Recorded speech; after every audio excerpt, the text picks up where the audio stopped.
Narito ang ilan pang mga kagamitan na karaniwang ginagamit ng isang security guard.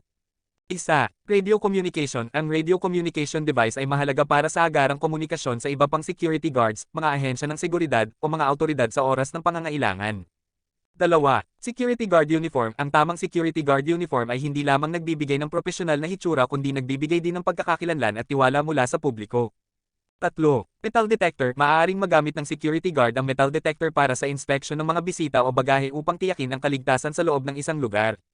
Apat, CCTV monitoring equipment. Ang paggamit ng CCTV monitoring equipment ay mahalaga para sa real-time surveillance at pagsubaybay sa mga aktibidad sa loob ng isang lugar. 5. Whistle. Ang pito ay maaaring gamitin ng security guard para sa agarang pagtawag ng atensyon o pagtulong sa oras ng pangangailangan. 6. Fire extinguisher. Ang fire extinguisher ay mahalaga para sa agarang pagresponde sa sunog at pagtulong sa pagkontrol sa sunog bago dumating ang mga bombero. 7. Traffic baton. Kung ang security guard ay may tungkulin sa pagtugon sa trapiko, maaaring gamitin ang traffic baton para sa epektibong pagtulong sa paggalaw ng sasakyan. 8. ID scanner. Ito ay maaaring gamitin ng security guard para sa pag-verify ng pagkakakilanlan ng mga individual na pumapasok sa isang lugar. 9. K9 unit. Kung mayroong K9 unit, maaaring kasama ang mga aso para sa pag-inspection at pagtukoy ng iligal na bagay o substansya.